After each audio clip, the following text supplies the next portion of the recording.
Hello दोस्तों, फलसफा जिंदगी का मैं एक बार फिर आपका स्वागत है। जिंदगी के जिस फलसफे को डिकोड करने के लिए आज आपके सामने आया हूँ वो है किसी मेयर की उस शहर के लिए क्या महत्ता है और किसी मेयर से उसके शहरवासियों की, आमजनों की क्या अपेक्षाएं होती हैं। क्योंकि जैसा हम सब जानते हैं, आगामी 17 जुलाई को हमारे सामने हमारे शहर का एक नया मेयर होगा। मैं जहां तक पिछले अपने अनुभवों से जान पाया हूं, प्रत्येक मेयर ये चाहता है कि वो कुछ ऐसे काम करके जाए, ऐसी छाप छोड़ के जाए जिससे आने वाली पीढ़ियां उसे याद रखें। लेकिन इसके लिए उसे करना क्या चाहिए? मेरे विचार में उसके पास एक विजन होना चाहिए कि इन 5 सालों में किन क्षेत्रों में वो अपना थ्रस्ट देना चाहता है, किन क्षेत्रों को वो गहराई से टच करना चाहता है। प्राथमिकताएं अपनी उसे सुनिश्चित करनी चाहिए। सबसे पहली प्राथमिकता, जैसे कि स्वाभाविक रूप से हर एक मेयर की होगी, वो होगी कि वह एक साफ सुथरा सुंदर शहर लोगों को दे सके और उसका शहर एक साफ सुथरे शहर के रूप में जाना जाए। इसके लिए मेरे विचार से जो भी मेयर चुन के आए, उनके सामने जो सबसे पहली चीज होनी चाहिए वो ये है कि जन भागीदारी को वो सुनिश्चित करें। उनका जो विजन हो साफ सुथरे शहर का, वो जन जन तक पहुंचे, लोगों को इस बात में अपनी भागीदारी महसूस हो कि इस शहर को इंदौर के बराबर बनाने में या इंदौर से आगे ले जाने में उनकी सहभागिता के बिना ये बात संभव नहीं होगी। इसलिए उनकी सहभागिता सुनिश्चित हो। जहां तक मैंने देखा है पहले कई बारों में कि बड़े बड़े उच्चाधिकारी या बड़े बड़े पदों पे आसीन लोग सुबह सुबह 6-7 बजे सफाई जमादार के सामने खड़े होकर उसके काम की मॉनिटरिंग करके समझते हैं कि इससे शहर साफ सुथरा हो जाएगा, जबकि ऐसा होता नहीं है।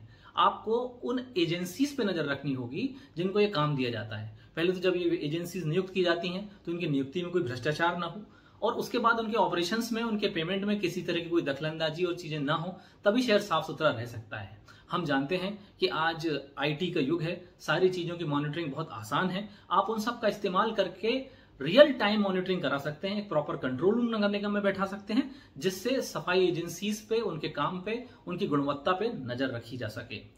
दूसरी बात जो शहर का आम शहरी लोगों मेयर से चाहता है वो ये कि उसे जो छोटी छोटी चीजों, जिन सर्टिफिकेट्स और जिन प्रावधानों के लिए, जिन चीजों के लिए नगर निगम जाना पड़ता है, वहां उसे बहुत मुश्किलों का सामना करना पड़ता है। तो चाहे कोई प्रमाण पत्र हासिल करना हो जन्म मृत्यु का, चाहे नक्शा पास कराना हो, लेकिन उसको तरह तरह के भ्रष्टाचार से, लाल फीताशाही से जूझना होता है।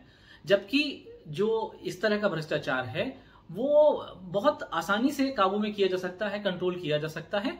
उसके लिए जरूरत यह है कि एक एफिशिएंट और इफेक्टिव मैकेनिज्म डेवलप किया जाए।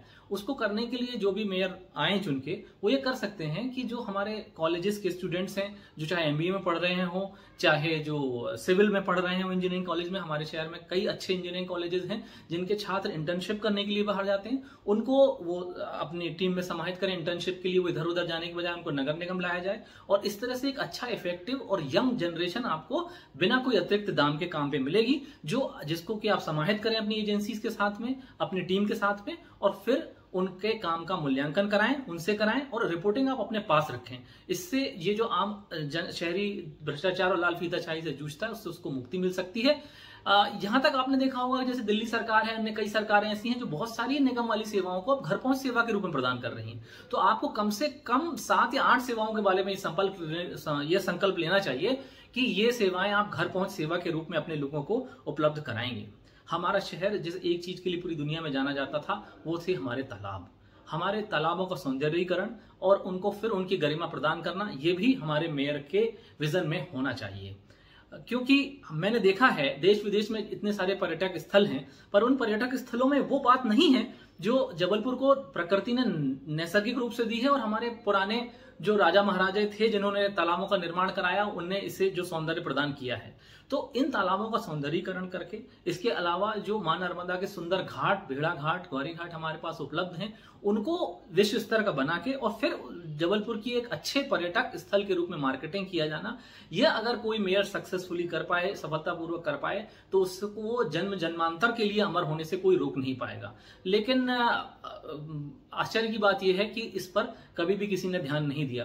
हो सकता है कि आने वाले मेयर ये कहें कि भाई इसमें राज्य सरकार का सीधा हस्तक्षेप होता है, इसमें हमारे को एक्ट में पावर नहीं है, लेकिन मेयर होने के नाते आपको समझना चाहिए कि प्रोटोकॉल के नाते चाहे सांसद हो, चाहे विधायक हो, चाहे राज्य सरकार हो, उसको आपकी बात सुननी होगी। और अगर आपकी बात में वजन होगा, आपकी योजना में ताकत होगी, तो जन समर्थन आपको भरपूर मिलेगा।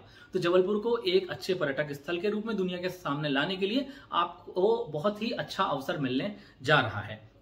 इसके बाद एक बात और है जो जबलपुर को यूनिक बनाती है, जबलपुर को यूनिकनेस देती है, वो है हमारी सांस्कृतिक साहित्यिक विरासत। हम जानते हैं कि हमारे पास चाहे परसाई जी रहे हों, जो साहित्य की दुनिया के बहुत ऊंचे नक्षत्रों के रूप में जाने जाते हैं, चाहे ओशो रहे हों और चाहे महेश योगी रहे हों, और इसके अलावा वर्तमान में भी जो साहित्यिक सांस्कृतिक संस्थाएं हमारे यहाँ कार्यरत हैं वो अभूतपूर्व हैं। उनका टैलेंट हमारे आसपास के शहरों में तो शायद काफी उच्च स्तर का है, लेकिन उनको जरूरत है थोड़े सहयोग की और कुछ सरकारी मदद की।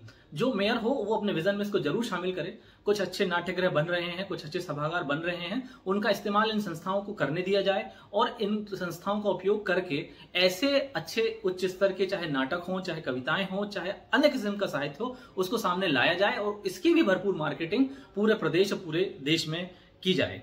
मुझे उम्मीद है कि इन 4-6 जो मैंने छोटी छोटी बातें कही हैं उन पे आने वाला मेयर जरूर ध्यान देगा और हमारे शहर को एक ऐसे शहर के रूप में बदलने में हम सब की जो हमारा विजन है, जो हमारी इच्छाएं हैं, उसको जरूर पूरा करेगा, जिसके कारण कि हमारा शहर पूरी देश और दुनिया में जाना जाए। हमारे शहर में पोटेंशियल तो भरपूर है और इसको प्रकृति की तरफ से भरपूर वरदान भी मिला हुआ है, लेकिन एक अच्छी इच्छा शक्ति वाले राजनीतिक के अभाव में ये पूरी दुनिया में अपना वो मुकाम हासिल नहीं कर पा रहा है जो उसे करना है। उम्मीद है आने वाला मेयर इन सब बातों को ध्यान रखेगा और हमें एक बहुत ऐसा जबलपुर देगा जिसकी हम सबको अपेक्षा है।